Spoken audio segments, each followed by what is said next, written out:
सिया जैसे ही हर्ष को रोकने की कोशिश करती है, उसका चेहरा चिंता से भरा हुआ होता है। वह जानती थी कि कुछ बड़ा होने वाला है, लेकिन हर्ष ने उसकी एक नहीं सुनी। सिया, मुझे जाना ही होगा, वो कांस्टेबल पर हमला कर चुका है, हर्ष गुस्से में कहता है। सिया उसके सामने खड़ी हो जाती है और कहती है, तुम समझ क्यों नहीं रहे? मामला अब साधारण नहीं रहा। जो तुम सोच रहे हो वो सिर्फ आधा सच है। लेकिन हर्ष नहीं रुकता। वह सिया को लॉकर रूम के अंदर धक्का देकर बंद कर देता है ताकि वो उसे रोक न सके। सिया दरवाजा पीटती रहती है, चिल्लाती है, लेकिन दरवाजा बंद रहता है। इधर पुलिस स्टेशन में एक अलग ही माहौल है। सिया का भाई, जिसकी आंखों में अब नफरत का जहर है, कांस्टेबल पर अचानक हमला कर देता है। वहां हड़कंप मच जाता है। हर्ष को जैसे ही खबर मिलती है वो तुरंत मौके पर पहुंचता है, मगर तभी एक अजीब सी सनसनाहट हवा में फैल जाती है। हर्ष समझ भी नहीं पाता और अचानक एक काली परछाई खिड़की के शीशे को तोड़ती हुई अंदर घुस आती है। ये और कोई नहीं, सिया का भाई है, जो अब नाग के रूप में आ चुका है।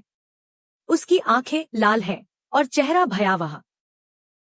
हर्ष उस पर वार करता है, लेकिन नाग की ताकत उससे कहीं ज्यादा होती है। नाग उसे पटक कर दीवार से टकरा देता है। उधर लॉक रूम में बंद सिया अब अपने असली रूप में आने का फैसला कर चुकी होती है। उसकी आंखों में अब नागिन का तेज है। उसने खुद से वादा किया है कि वो हर्ष को कुछ नहीं होने देगी, चाहे उसे अपने असली रूप को सबके सामने क्यों न लाना पड़े। उसकी देह पर नागिन के चिन्ह उभरने लगते हैं और वह दरवाजे को एक झटके में तोड़ देती है। अब सिया नागिन के रूप में पुलिस स्टेशन की ओर दौड़ती है। वहीं दूसरी तरफ कहानी का दूसरा मोड़ गौरी के पास आता है। उसे अचानक एक अजीब सी अंगूठी मिलती है जो जादुई है। पहली बार जब वह उस अंगूठी को पहनती है और किसी वस्तु को छूती है तो उसे उस वस्तु का अतीत दिखाई देने लगता है। पहले तो गौरी डर जाती है, पर फिर वह इस शक्ति को समझने लगती है। सबसे पहले वह उस अंगूठी को ताई जी के कमरे में पहनती है और जैसे ही वह ताई जी की चूड़ी को छूती है, एक पुराना दृश्य उसकी आंखों के सामने तैरने लगता है। ताई जी एक अजनबी से कुछ छिपाकर बातें कर रही हैं और उनकी आंखों में डर साफ झलक रहा है। गौरी हैरान हो जाती है। उसे अब यकीन हो जाता है कि ताई जी की जिंदगी में भी कुछ बड़ा रहस्य छिपा है। इसके बाद वह अर्जुन के कमरे में जाती है। वहां उसे अर्जुन के हेडफोन मिलते हैं। जो ही वह उन्हें छूती है, एक और अतीत खुलता है। अर्जुन किसी से फोन पर बातें कर रहा है और कह रहा है, मुझे उसका अतीत जानना है, चाहे जो भी करना पड़े। गौरी अब पूरी तरह उलझ चुकी होती है। वह सोचती है कि क्या वाकई अर्जुन भी सच्चा नहीं है। उसे अब हर किसी पर शक होने लगता है। इसी बीच सिया पुलिस स्टेशन पहुंचती है। वहां हर्ष बुरी तरह जमीन पर गिरा पड़ा होता है और नाग उस पर अंतिम वार करने ही वाला होता है।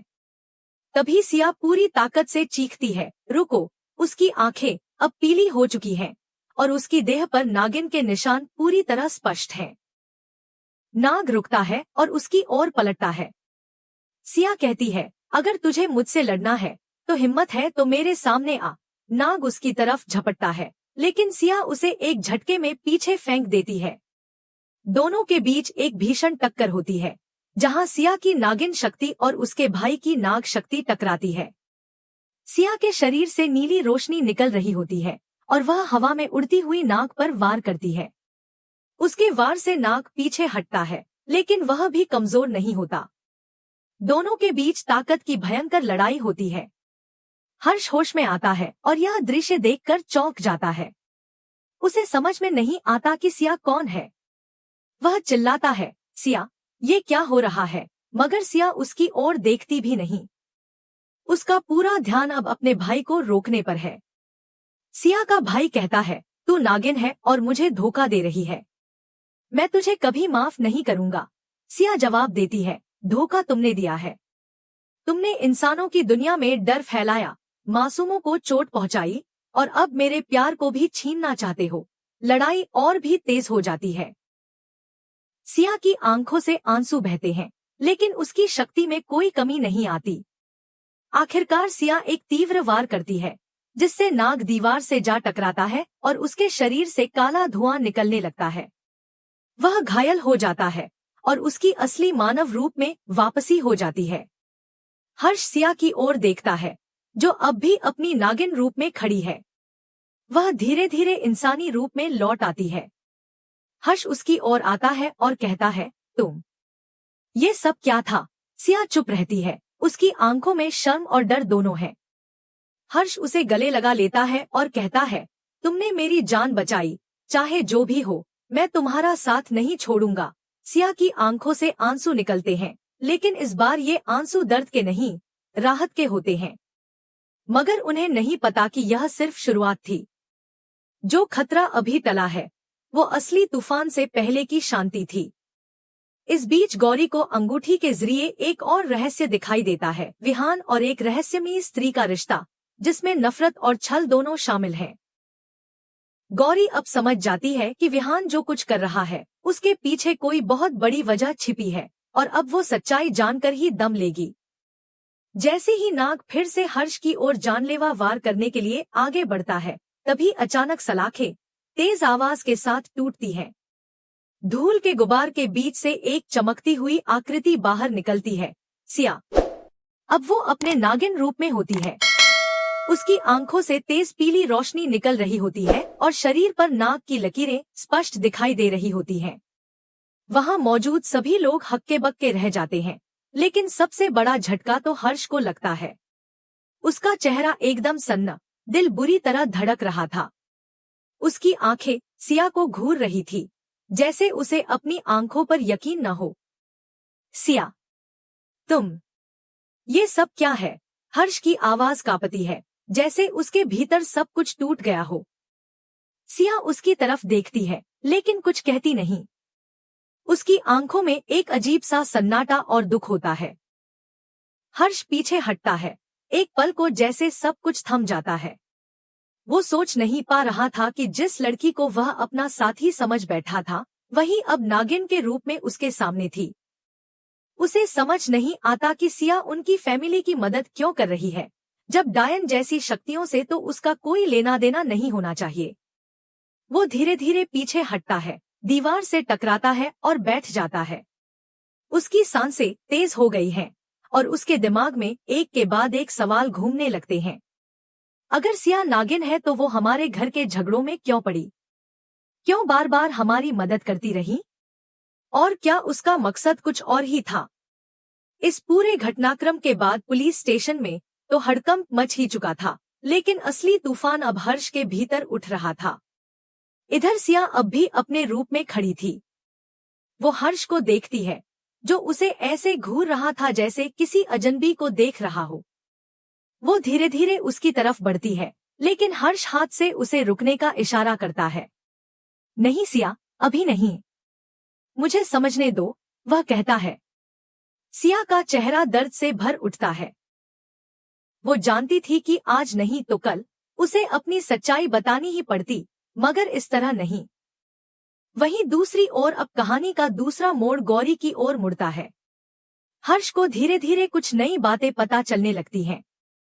उसे महसूस होता है कि सिर्फ सिया ही नहीं, बल्कि उसकी अपनी भाभी गौरी भी कोई आम इंसान नहीं है।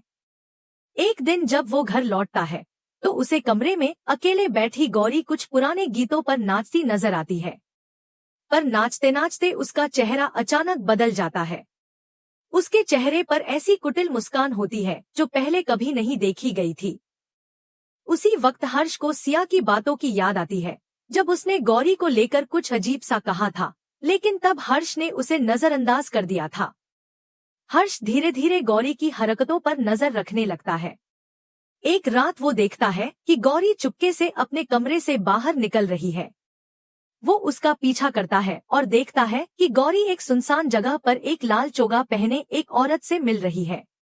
दोनों के बीच बातचीत हो रही है, जिसमें कुछ शब्द उसे सुनाई देते हैं। वक्त आ गया है रिश्वा को जगाने का, उसका भाई अब नहीं बचेगा। हर्ष कांप जाता है। उसे समझ नहीं आता कि रिश्वा कौन है, लेकिन अगले ही दिन जब गौरी का अतीत सिया के माध्यम से खुलता है, तब वो हक्का बक्का रह जाता है। गौरी कोई आम नर्तकी नहीं है, बल्कि वो एक रिश्वा है, एक प्राचीन शक्ति जिसे किसी भी इंसान को अपने जाल में फंसाने के लिए भी हर्ष के पैरों तले जमीन खिसक जाती है। अब उसे अपने भाई की चिंता सताने लगती है, जो इस समय गौरी के मोह में पूरी तरह जकड़ा हुआ है। वो समझ नहीं पा रहा कि उसे क्या करना चाहिए। एक तरफ उसका भाई है जो गौरी को अपना सब कुछ मान चुका है, और दूसरी तरफ सच्चाई है जो किसी भी वक्त सब कुछ तबाह कर सकती है। उसकी आंखों के सामने वो पल घूम जाते हैं जब गौरी ने घर में कदम रखा था। उसकी सादगी, उसकी मुस्कान, उसका हर वो पल जिसमें वो सबका दिल जीत रही थी। लेकिन अब हर चीज को झूठा और बनावटी महसूस होता है। अब सवाल ये उठता है, क्या हर्ष सच्चाई जानकर अपने भाई को गौरी से दूर कर पाएगा, या फिर वो समय रहते कुछ कर नहीं पाएगा और उसका भाई उसी मोहजाल में फंसकर अपना विनाश बुला बैठेगा। हर्ष का मन बार बार यही कहता है, नहीं, मुझे कुछ करना होगा, मुझे उसे बचाना होगा, चाहे जो भी हो। लेकिन वो ये भी जानता है कि रिश्वा जैसी शक्ति से लड़ना आसान नहीं है। इसके लिए उसे न सिर्फ सिया की मदद लेनी होगी, बल्कि अपने डर और भ्रम को भी पीछे छोड़ना होगा। अब उसे समझ में आता है कि क्यों सिया उसकी फैमिली के लिए सब कुछ दांव पर लगा रही थी। क्योंकि सिर्फ डायन ही नहीं, अब रिश्वा भी उनके जीवन में प्रवेश कर चुकी थी, और ये लड़ाई अब एक आम इंसान की नहीं रह गई थी। अब हर्ष को एक फैसला लेना है, अपने भाई को बचाना या फिर अंधेरे में डूबे रिश्तों को और गहराने देना। लेकिन ये फैसला आसान नहीं होगा, क्योंकि सामने है वो औरत जिसे उसके भाई ने अपनी जान से ज्यादा चाहा है। सवाल ये नहीं कि हर्ष क्या करेगा, बल्कि ये है कि वो